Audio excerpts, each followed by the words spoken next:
Israel has failed to provide evidence supporting their claims that 12 members of UNRWA, the humanitarian aid group that provides assistance to Palestinians in Gaza, took part in terror attacks by Hamas on October 7th.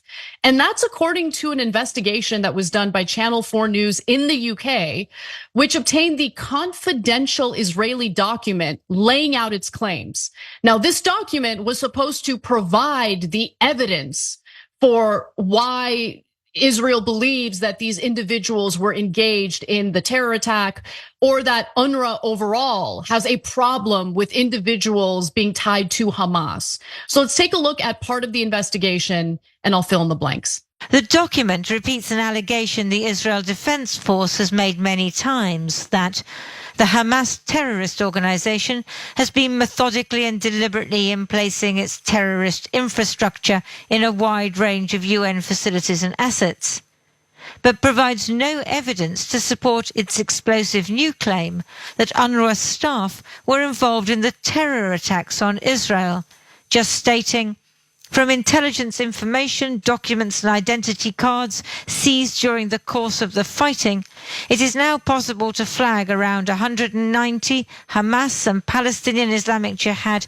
terrorist operatives who serve as UNRWA employees. More than 10 UNRWA staffers took part in the events of the 7th of October. Israel gave the document to donors just after the International Court of Justice in The Hague made an interim ruling on a charge of genocide against Israel. That Israel must take immediate and effective measures to enable the provision of urgently needed basic services and humanitarian assistance. So that confidential document, I believe, is the same document that the United States had referenced as their reason for pulling aid away from UNRWA.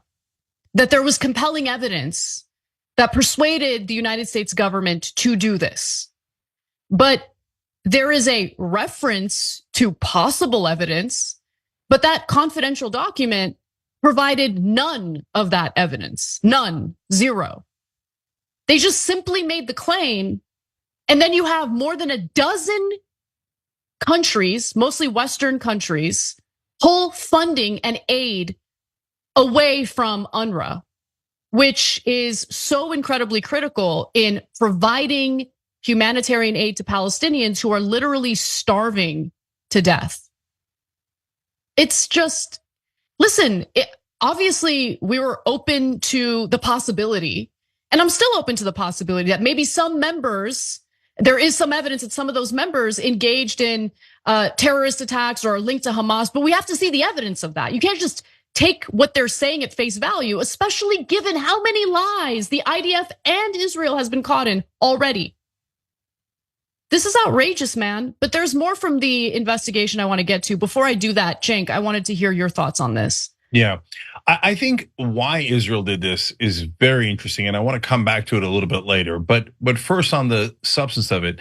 So, told you, never believe the Israeli government, and it's not because they're particularly odious, although certainly in the occupation and the bombing of Gaza they are odious. It's because governments lie. They lie on their own behalf. To just take any government at face value is preposterous, especially one with a track record of the Israeli government. It is very well versed in propaganda. It does over-the-top propaganda every single time.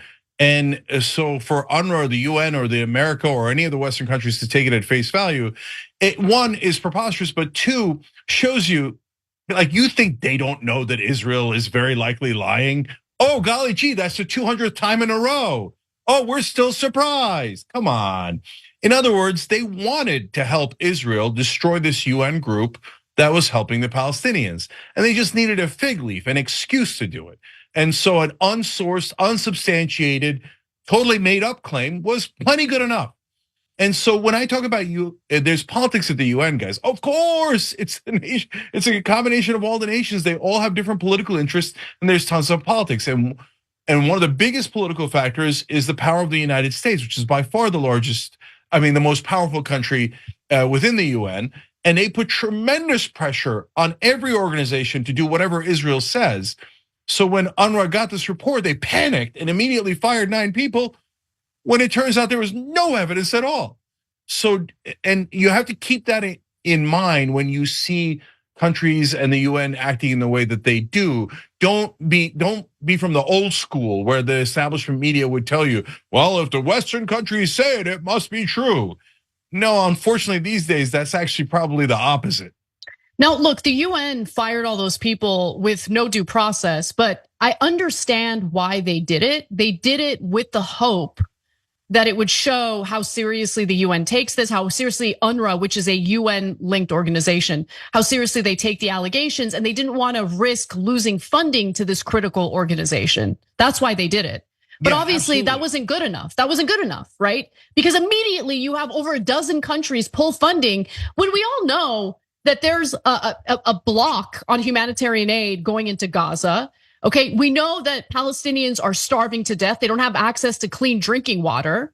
And this all happened immediately after the ICJ puts out its preliminary ruling saying that it is plausible that a genocide is taking place, and ordered Israel to allow for the flow of humanitarian aid into the Gaza Strip. So I want to, real quick, Cenk, I want to go to the other part of this investigation, which should infuriate you, because here's something that we didn't know until this investigation was done. Every single person who works for UNRWA, and there are 13,000 of them working within Gaza, okay? Every single one of them has been vetted and has been approved by Israel. Let's watch. Apart from emergency aid, UNRWA runs schools, hospitals and other services for 5.9 million Palestinian refugees across the Middle East.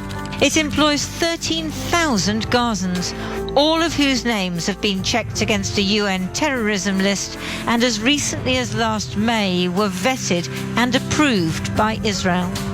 UNRWA immediately fired the staff members named in the document and mounted an investigation. So they've been vetted and approved by Israel. And then as soon as the ICJ ruling comes out, Cenk, we think that UNRWA has ties to Hamas. Yeah. What a convenient thing to claim. So convenient. Yeah.